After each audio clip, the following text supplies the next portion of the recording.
Isabela Broadcast Center, himpilang tumatalakay sa mga proyekto at serbisyong tunay para sa tao. Hatid ang mga programang nag-uugnay sa bawat Isabelenyo saan mang panig ng mundo.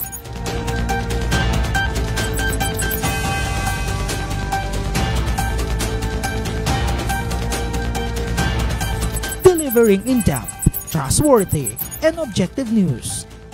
Dito ka, konektado. Magandang hapon na Isabela. Welcome dito ho sa atin hong Isabela Connect ka dito at kasama nyo pa rin na ang inyong lingkod, ang resident broadcaster ng Provincial Government of Isabela, Ezekiel Kilang. Sa panibagong ang episode, dito ho sa atin hong palatuntunan, abay ating pag-usapan ang estado ng turismo sa ating lalawigan sa pamamagitan ho yan ng ating Provincial Tourism Officer, si Ma'am Joanne Maranan. At syempre, isa din sa highlight ng ating hong talakayan ngayong araw ho na ito, ang pagdiriwang ng cityhood anniversary ng Provincial Capital of Isabela, ang lungsod ng Ilagan. At syempre, mapalad tayo na makakasama ho natin ngayong hapon ang kanilang Vice Mayor, si Vice Mayor J. Ibson Diaz, kasama ang kanilang Tourism Officer na si Ma'am Christina, also known as Ma'am Chris Simon. Well, pabatiin muna natin sila, no? Vice Mayor, welcome ho sa Isabela Broadcast Center. Magandang hapon po sa inyo. Thank you, sir. Isang magandang sumusulong sa ating lahat dito sa probinsya ng Isabela. Sa ating mga viewers, syempre babatiin ko po muna ang aming boss Governor Dito Albano, Vice Gov Kiko D, at sa lahat po ng mga namumuno dito sa ating Provincial Government of Isabela, at syempre sa lahat ng mga Isabeleños na nanonood. Magandang umaga po. Ma'am Chris, welcome ho sa Isabela Broadcast Center. Okay, thank you so much, Sir Ezekiel, for inviting us this afternoon. Of course, nais ko pong batiin ang lahat ng tagapakinig at mga viewers natin sa Isabela Connect ka dito. At kami po ay nagpapasalamat sa inyo at naimbitahan niyo po kami ngayong hapon. Okay, at syempre, yung ating pong pang Miss Universe. Si Ma'am Joanne Maranan, ng ating Provincial Tourism Officer. Welcome ho sa Isabela Broadcast Center, Ma'am Joanne. Ayan, mabuhay po and magandang hapon po sa lahat ng viewers ng Isabela Connect ka dito. Ayan, salamat Ezekiel at kami ay naimbitahan mo para naman mabigyan ng pansin ng turismo, para naman alam po ng ating mga Isabeleños kung ano po ang nangyayari sa turismo ng ating probinsya. So salamat ulit. Yes, Ma'am Joanne, of course, no, yung bisita ho natin, ang pamalang palalawigan ho ng Isabela ay binabati ho natin ng Happy Cityhood Anniversary. Lalong-lalo na on Monday, no, Vice Mayor, Happy Cityhood Anniversary ho sa lungsod ho ng Ilagan. Maraming salamat po. May mga activities po kami dun sa 13th Cityhood Anniversary ng lungsod ng Ilagan. Parang kailan lang po, 2012 nung naging syudad kami.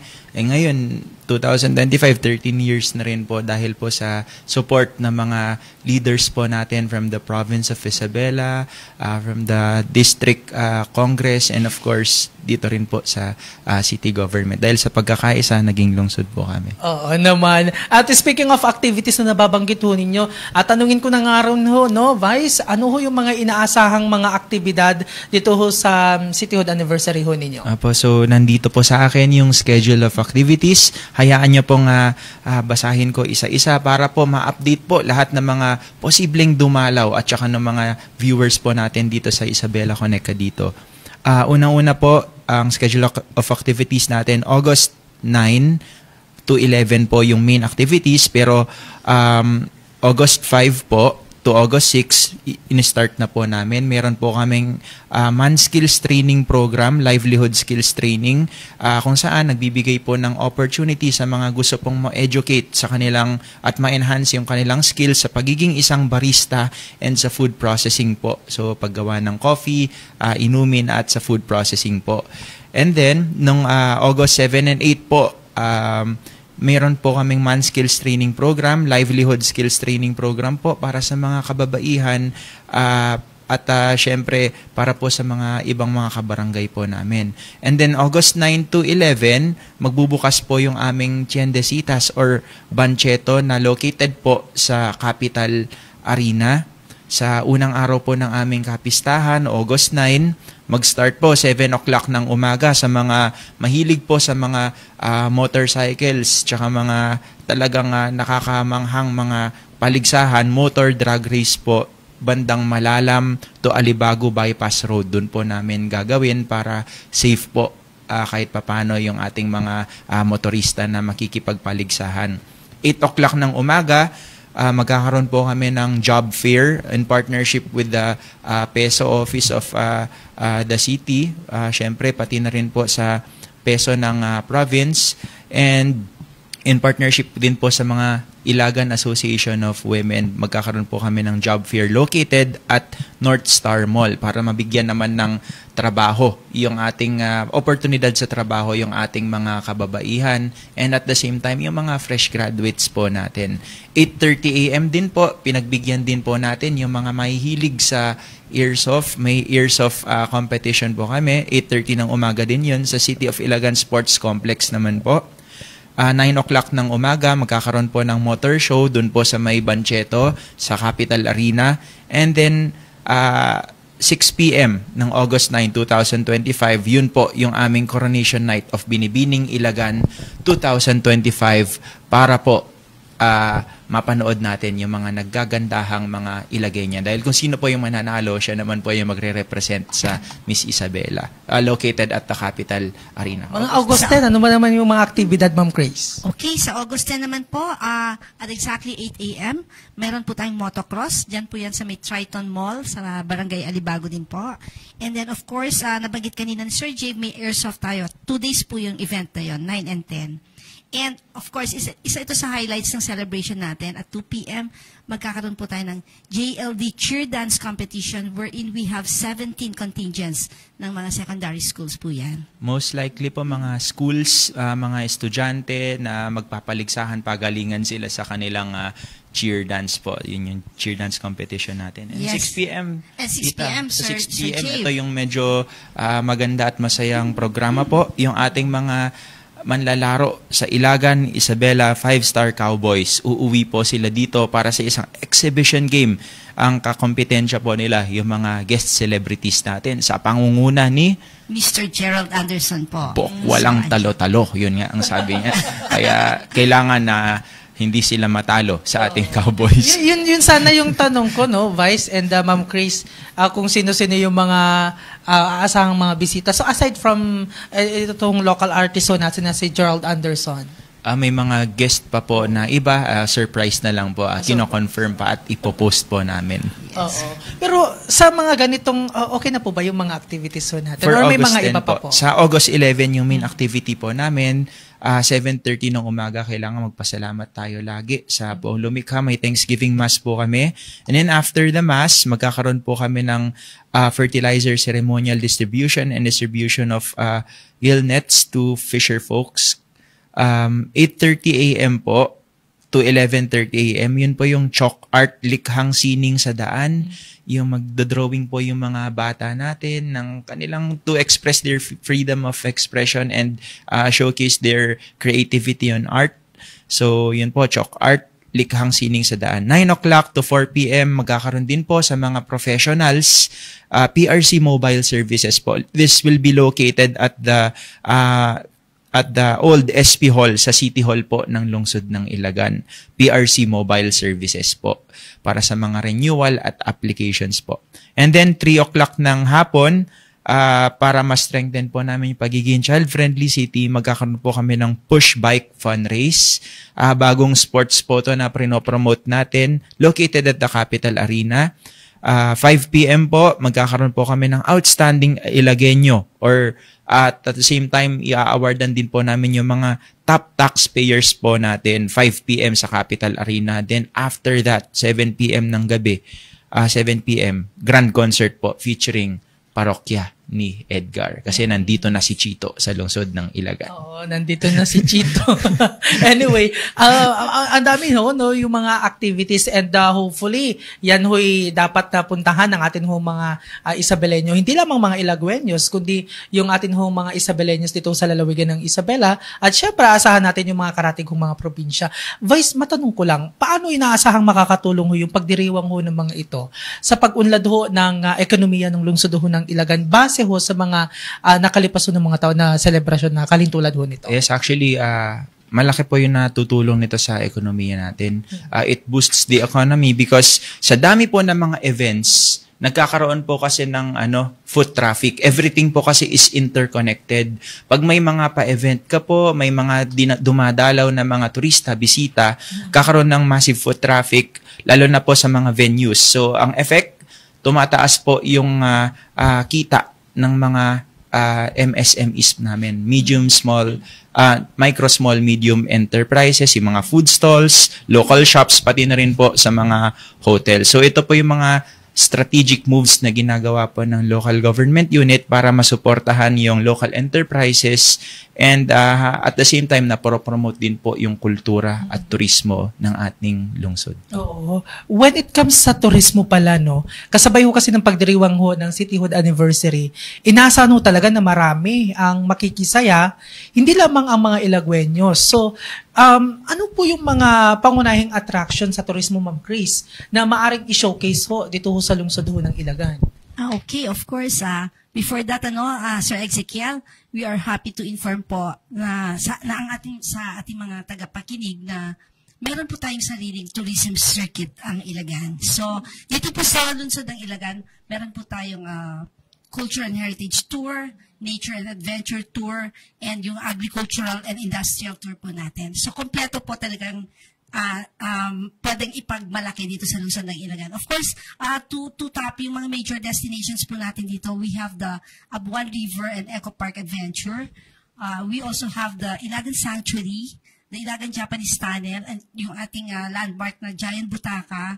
And sa mga industrial tours natin, andyan po yung Mr. Moose sa Planet, Sir Jeev, po? And yung Sagittarian Agriculture Philippines, yung ating Regional Yarn Production and Innovation Center, sa ISU po yun. Yan po ay kasama lahat sa ating tourism circuit. Naku, kabilang ho kasi ang lungsod ng Ilagan, no? Ay yung ibinibida ho ng ating hong probinsya pagdating ho sa mga pasyalan tuwing mayroong ho mga bisita sa ating hong probinsya na kinabibilangan ho, no, ng mga iba't ibang mga ambassadors kamakailan, di ba, Ma'am Joanne? Kumusta naman ho, Ma'am Joanne, yung feedback ho, no, ng mga turista ho natin, lalo-lalo na yung mga ambassadors after ho nila mamasyal, lalong-lalo na sa Ilagan? Nung Bombanti Festival, no, so our ambassadors were here, no, we had 20 plus ambassadors who joined us during the Bombanti Festival. So dinala natin sila sa mga mostly industrial tourism para makita naman nila kung ano yung mga offerings natin dito sa Isabela. Aside from that, dinala rin natin sila sa pottery, site natin doon sa Santa Maria, pati doon sa Philippine Crocodile Conservation Center. So yung mga sites na yun, talagang yun ang pinupush natin, no, na sana mapuntahan din ng ating mga Pilipino, no, mga kababayan natin, at syempre yung mga Isabeleño, sana makaikot rin po sila dito sa probinsya ng Isabela. So in terms naman of yung, syempre pag pumunta sila sa mga festivals, like syempre Bombanti, and eto nga, no, yung cityhood ng Ilagan, pwede naman silang lumayo kung tapos na nilang bisitahin, no. Syempre isasama natin ang Queen Isabella Park diyan po sa mga pupuntahan dito sa Ilagan. Pero after po nilang umikot dito sa Ilagan, pwede naman po silang lumipat din sa mga karatig bayan natin kagaya ng San Pablo, Tumawini, Santa Maria, Gamu, no. We have 5 churches within 5 kilometer radius sa Gamu. So yung mga mahilig po at mga relihiyosong mga kababayan natin, pwede pong dumiretso ng Gamu. Tapos pag gusto naman po nilang additional cultural experience, pwede silang pumunta sa Santa Maria para sa ating pottery, no? And then, syempre, iba pang churches, syempre, ang Tumawini Church natin na isa sa napakagandang church dito sa Isabela, dapat rin po nilang puntahan. So, napakarami po talaga, sa lawak po ng probinsya ng Isabela, marami po talaga tayong naipagmamalaki. Yun lang, talaga pong kailangan mas makilala tayo para mas dayuhin tayo. Although, constantly naman po, all through the past years naman, tuloy-tuloy naman po yung pag-increase ng ating mga turista dito sa ating probinsya. So, masaya naman po kami kasi yung efforts namin for the promotion and marketing of the tourism sites and tourism in the province ay nagbubunga naman po. So, masaya naman po yung mga turista. Nagugulat nga po sila kasi marami naman po palang mapupuntahan dito sa probinsya ng Isabela. At syempre, napakasarap ng ating mga pagkain dito sa Isabela. Bawal po, di ba po, na magutom dito sa ating probinsya. So, syempre, sa Ilagan ang inatata at binalay. Hindi po mawawala yan, syempre. At ang ating, syempre, lagi nating pinagmamalaki, ang pansit kabagan. No? Na bawat ating bisita, talaga naman pong dapat matikman ng pansit kabagan. At syempre, isa pa yung morieko. So, talagang kailangan po, dumayo po ang ating mga kababayan dito sa probinsya ng Isabela para po talagang ma-experience nila at mahalin ang Isabela. So sa kabila ho nito mga efforts ho ng inyong tanggapan ng Provincial Tourism Office, syempre ng pamanang palalawigan ng Isabela, nandun Ma'am Jo, nakikita ng yung influx o yung pagdagsa ng mga turista. May mga ano po ba? May mga ginagawa po ba kayong mga monitoring kung sino-sino ba yung mga pumupunta within our communities lang ho ba? Region? Or may mga foreigner din ho? Aside from mga ambassadors ho natin? May mga foreigners naman din po tayong pumupunta dito sa ating probinsya. No? We have actually regular reporting sa DOT. Lahat po ng munisipyo at cities, hinihingan po namin ng report at kinoconsolidate po yan ng probinsya bago po namin ipasa sa regional office ng DOT para po makuha lahat ng numbers ng ating visitors at turista dito sa probinsya. Tuloy-tuloy po yun, no? And yun nga, ang top foreign visitors natin ay Chinese. So yun po, no.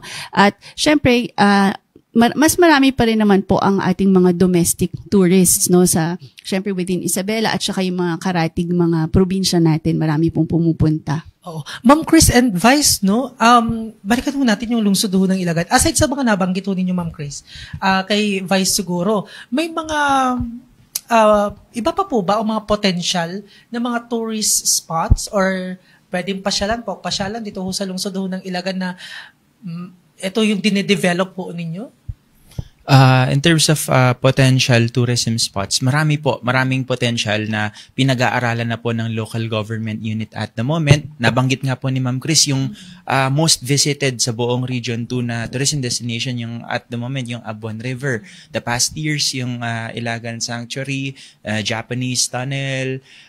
And syempre pwede mo na rin sabihin is yung dahil nga po sa dami ng mga events na nagaganap aside from the Queen Isabella Park, yung complex natin is yung Capital Arena din po na yun yung medyo lately yun yung napupuntahan dahil sa mga seminars at sports events. Pagdating naman po sa mga natural resources po na meron tayo, yung mga tourism possible tourism destinations. Meron po sa may bandang Sindon Bayabo na Nagwa na pinag-aaralan na po at iniinot-inot na i-develop pa unti-unti po. May mga falls po tayo doon ng mga nakatago na napakaganda. Yes. Totoo po yun. Andyan po yung Bumurbur Falls natin, Disupi Falls. Meron din po mga possible na hiking and biking trails sa mga upland barangays na sinisiguro po ng gobyerno ng City of Ilagan under the leadership po ng ating buting mayor na si Jose Maria Aldiaz and of course with Vice Mayor here na isusunod na po yon sa mga tourism project natin soon po. Oo, magandang puntahan yung mga yan, no? At syempre yung mga talagang established na mga pasyalan, lalo-lalo na kapag ganitong may cityhood anniversary. Speaking of mga activities ho pala, Vice, dahil sa hindi inasahang weather ho natin, so paano yan? May mga nakakaranas ng pag-ulan sa areas so dito ho sa Isabela, even siguro dito ho sa Ilagan City, sa barangays. So ang tanong dyan, may mga activities ho ba ang ikakansela or anong status ho nito? Ayun nga po, case-to-case basis pa rin po tayo.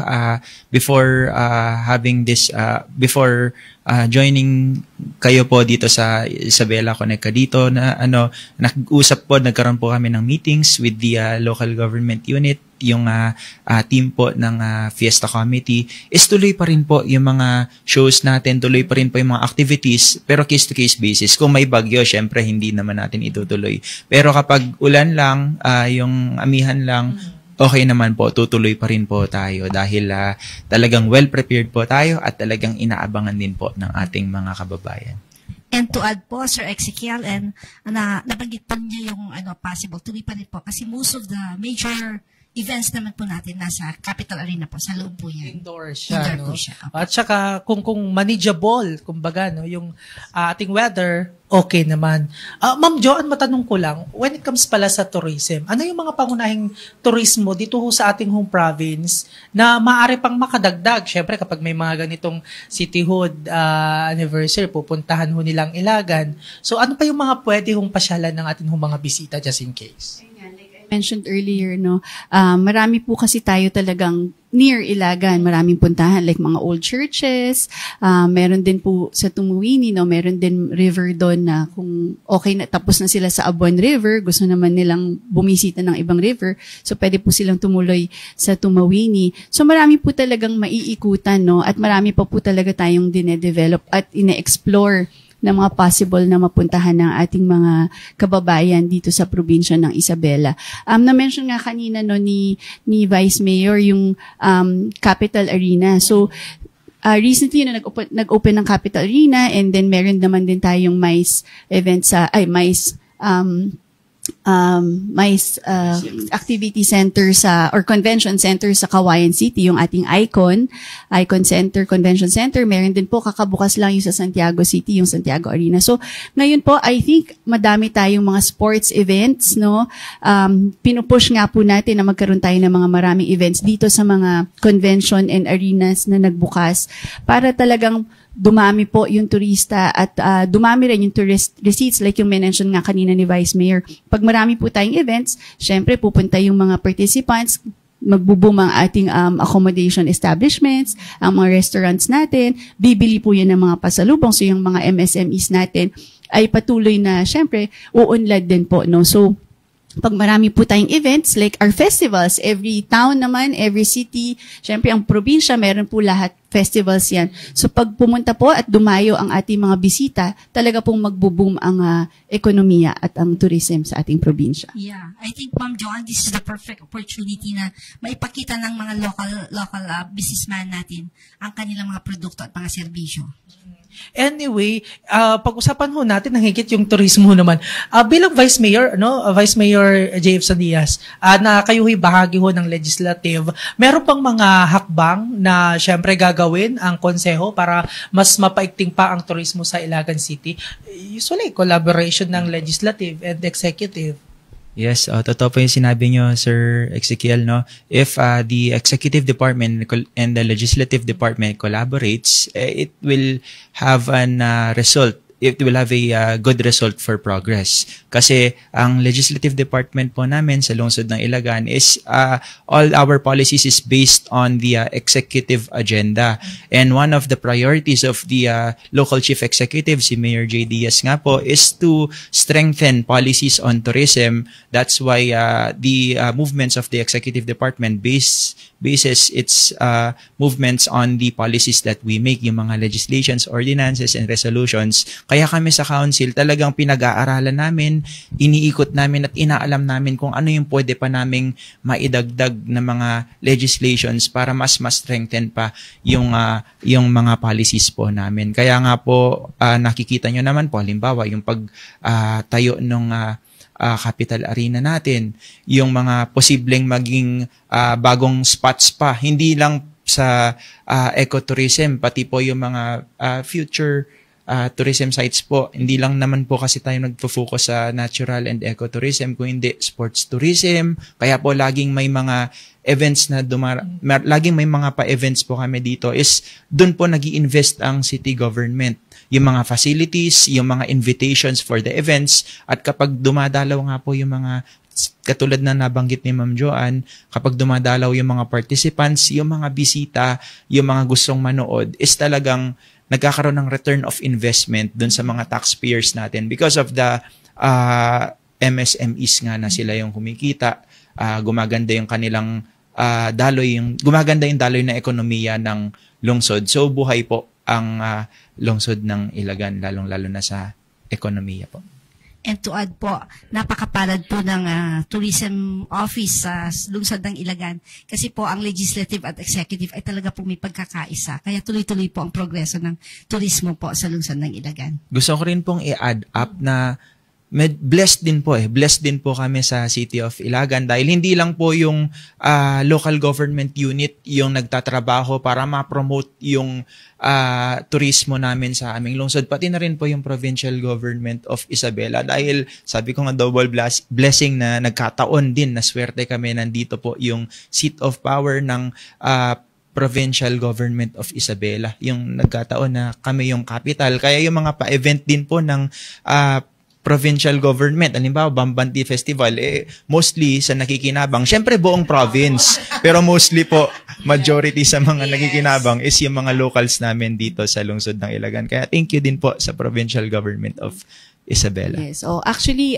very fortunate no ang mga Isabeleños kasi talaga naman pong yung namumuno no sa buong probinsya at saka lahat po ng mga LCE sa different municipalities and cities ay nagkakaisa. So hindi po mahirap na humingi ng tulong or hindi mahirap humingi ng suporta pagdating po lalo na sa turismo dahil isa rin po ito sa thrust ng ating local government no. So napag-igtingin ang turismo sa probinsya. So talagang nagkakaisa naman po kaming lahat. So kaya nakakatuwa. So every time po may kailangan ng tulong ng probinsya or may kailangan ng tulong ng iba't ibang munisipyo, nagkakatulungan naman po at nagkakaisa lahat. So talagang swerte po talaga ang mga Isabeleños sa ganung pagkakataon. Agkay-kaysa ko na dangarod. Anyway, Ma'am Joanne and Ma'am Chris, of course, no, marami siguro mga excited na ho, ng mga kababayan ho natin, yung mga viewers natin na napuntahan ang lungsod ng Ilagan, pasyalan, no, yung mga iba't ibang bayan at lungsod ng Isabela. May mga itinalaga ho ba kayong mga hotlines, kumbaga, na pwede ho nilang kontakin or saan ho sila pwedeng bumisita just in case? Para nang sa ganun, may mga tour guide ho sila. Lalong-lalo na yung first time na pumunta ko dito sa Isabela at Ilagan City. Meron naman po, pwede nyo pong bisitahin ng Facebook page ng Isabela Tourism Office at ang aming IG page also, no? And pwede na po kayo mag-inquire doon kung meron kayong gustong puntahan or paano po pumunta sa isang lugar sa Isabela. So, tutulungan naman po namin kayo. Ayan. Ma'am Chris. Ganon din po sa amin. Visit lang po nila yung page namin. And of course, meron kaming Tourism Information Center na pwede pong mag-assist yung mga staff doon kung ano po yung mga gusto ng ating mga turista. Handang-handa po silang mag-assist. Tsaka para mas ma-update po kayo sa mga activities namin sa lungsod ng Ilagan, follow nyo lang po My City Ilagan. Lagi po namin pinopost lahat ng mga activities po ng local government unit.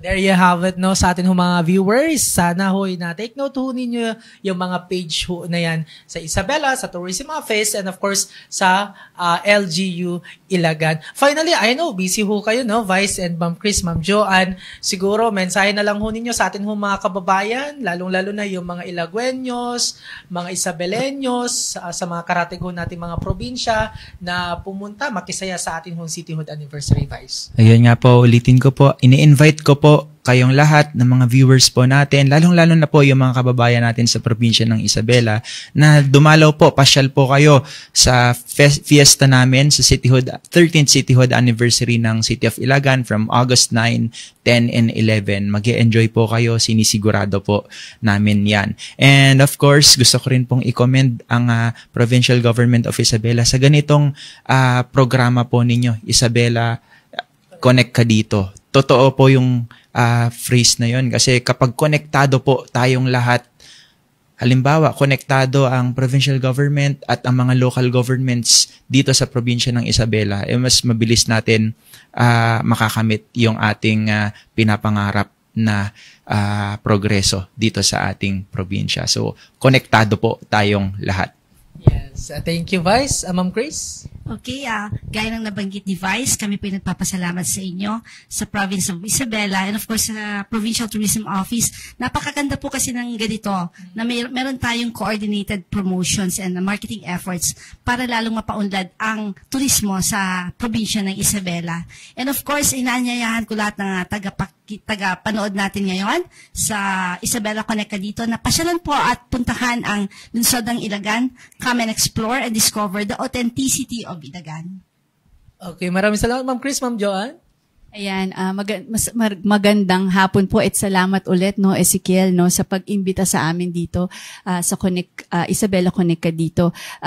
Gusto ko lang pong anyayahan lahat, no, baka po, no, kung last year po meron tayong Isabella's Got Talent, malay nyo po, abangan nyo kung magkakaroon po tayo ng isa pang Isabella's Got Talent. So, abang-abang lang po sa mga announcements namin. And, syempre, next month, Ezekiel, is Tourism Month. So, marami rin po tayong mga nakaabang na mga activities sa buong Isabela. Iba't ibang munisipyo po meron po mga activities for Tourism Month. So abangan nyo rin po kung ano po ang mga nakahandang mga aktibidades at mga pa-contest o mga pakulo namin for Tourism Month. So magkita-kita po tayong muli, no? And sana po mag-ikot din po tayong lahat, no? Embrace Isabela, experience Isabela. So kita-kita po tayo sa iba't ibang mga tourism sites dito sa ating lugar. At kung may mga festivals, kung malapit man po sa inyo or kahit saan po dito, sana po ay maikutan nyo rin po ang iba't ibang mga festivals, festivities, fiestas dito sa atin. And syempre, huwag nyo pong kalimutang pumunta dito next week or actually this weekend na for the cityhood of Ilagan City. So, maraming salamat again, Ezekiel, and syempre, Vice Mayor and Ma'am Chris. Okay, there you have it mga kaisabelenyos, si Ma'am Joanne ng ating Provincial Tourism Officer, si Ma'am Chris, ang Tourism Officer ho ng Lungsod ng Ilagan, and of course, malaki pa, si Vice Mayor J. Ibson Diaz ng Lungsod ho ng Ilagan. Again, maligayang pagdiriwang ng Cityhood Anniversary sa lokal ng pamahalaan ng Ilagan, naway patuloy ang pag-unlad at pag-asenso ng Lungsod ho ng Ilagan. Sabi nga nila, sulong pa Ilagan. Maraming salamat sa lahat ng tumutok. Abangan ang susunod pang episode tuwing Martes at Biyernes sa parehong oras at parehong programa. Huwag din kalimutan na i-like at i-follow ang ating Facebook page, Isabela PIO. Nandyan ho sa inyong mga screen upang maiwasan ang fake news at manatiling updated sa mga kaganapan o mga impormasyon dito ho sa ating hong probinsya. Sa ngalan ng aming Provincial Information Officer na si Attorney Elizabeth Binag at ng Isabela Broadcast Team, ako po ang inyong resident broadcaster ng Provincial Government of Isabela, Ezekiel Kilang, na nagsasabing etam nga na. Maraming salamat.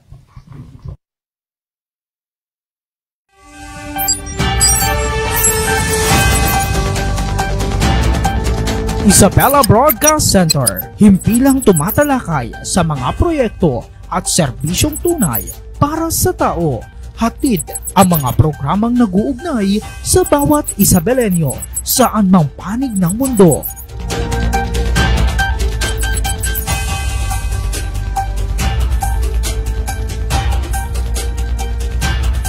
Delivering in-depth, trustworthy, and objective news. Dito ka, konektado.